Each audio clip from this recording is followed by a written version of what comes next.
የአብርሃም የሳራ ጋብቻ ይሁን ጋብቻችሁ እየተባለ እንቡር ይባላል። የአብርሃምና የሳራ ጋብቻ ምን አይነት ነው? አብርሃም ከአጋር ሄዶ ዝሙት ካደረገ ዝሙት አይደለም የሚሉት የኒካ ሚስት አይደለችም ይላሉ። ዝሙት ካደረገ የልጅ ጦት ነው የወሰደው አሉ። ከሳራ ደግሞ በ99 በመቶ ዓመቱ ወለደ። ከሳራ በኋላ የልጅ ጥማት ነው ወደዛ ያስኬደው እንጂ ቅዱስ ነው አሉ። ከሳራ በኋላ እኮ ሌላ ደግሞ ግብፃዊ አግብቶ እኮ 6 ወለደ። አብርሃም እኮ 3 ሚስት እኮ ነው ያለው። የአብርሃም የሳራ ጋብቻ ከሆነ 3ቱንም ሴቶች ዕውቅና መስጠት አለበት። አብርሃም 1 ሚስት ብቻ አይደለም የነበረው 3 ሚስት ነው የነበረው። ዛሬ ሙስሊም 3 ሲያገባ 4 ሲያገባ ለምንድን ነው እንደ ኃጢአት የምትቆጥረው?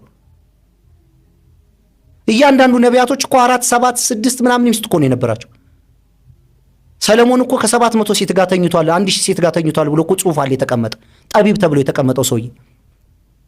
ስለዚህ የአብርሃም የሳራ ጋብቻ ይሁንላችሁ ካልክ ይሄ ለአዲስ ኪዳን ነው የሚሄደው ወይስ ለቁርአን ነው? ስለዚህ አብርሃም የሳራ ጋብቻ ከተባለ የአብርሃምና የሳራን ጋብቻ አክሴፕት የሚያደርገው ሙስሊም ነው። 2 እስማኤልና ይስሐቅ ሁለቱም የአብርሃም ልጆች ናቸው። አንዱን ሰይጣን አንዱን እንዴት ቅዱስ ታደርጋለህ?